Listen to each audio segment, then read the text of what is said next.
Իրանի մոտեցումը հետևյալն է. եթե դուք փորձում եք արևելք, արևմուտք միջանցքով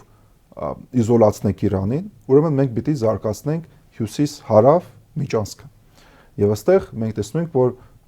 աշարժնելով, որ Ադրբեջանը ավելի հեշտ ճանապարհ է, որպեսզի կապել Ռուսաստանը Իրանին, մենք տեսնում ենք, որ Պուտինի հանդիպումից հետո վերջերս Բաքվում երկկողմանի հանդիպում տեղի ունեցավ։ Եվ այսօր իրանք այցելեցին Աստարա, ադրբեջանական Աստարան եւ իրանական Աստարան սահմանում, նայեցին ինչպես ֆունկցիաները ոնց են իրականացվում։ Եվ Իրանը, որ մեզ համար խնդիր է ըստ ինձ,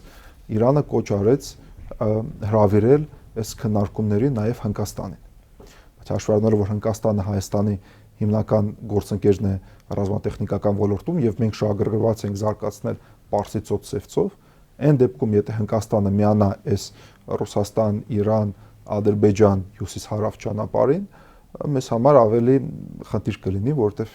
Հնդկաստանը միշտ հակված է, որ ճանապարհները անցնեն Հայաստանի տարածքով։ Իսկ այս դեպքում, երբ որ կարող եք հնդկական մամուլ այսօր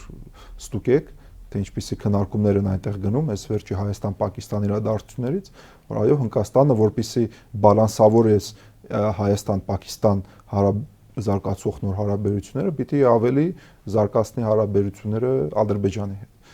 Եվ փաստացի ստացվեց այդ անխոհեմ մի քայլով, որը մեզ ինչ է տալիս, Պակիստանի հետ մեր հարաբերությունը ինչ է տալիս։ Միշտ Պակիստանը հանդես է եկել հակահայկական նորակարգով։ Մեզ ինչ էր տալիս, որ ասեցին այդ թուղթ են ստորագրում, հետո գնացին խայտարակվեցին, չէ՞, ըստ էության։ Այսինքն, այն դեպքում, եթե օրինակ մենք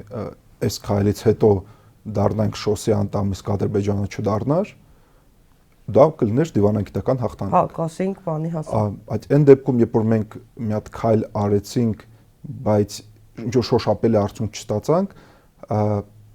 արդեն խնդիր է ստեղծում, որովհետև փաստացի դու մի քայլ մեկ ուղղությամբ արեցիր, որը էլի լավ բան է։ Այո, դու կարող ես ինչ որ խանդ ստեղծես Ադրբեջան-Պակիստան հարաբերությունների մեջ, բայց դժվար թե այդ խանդը տեղի ունենա, որովհետև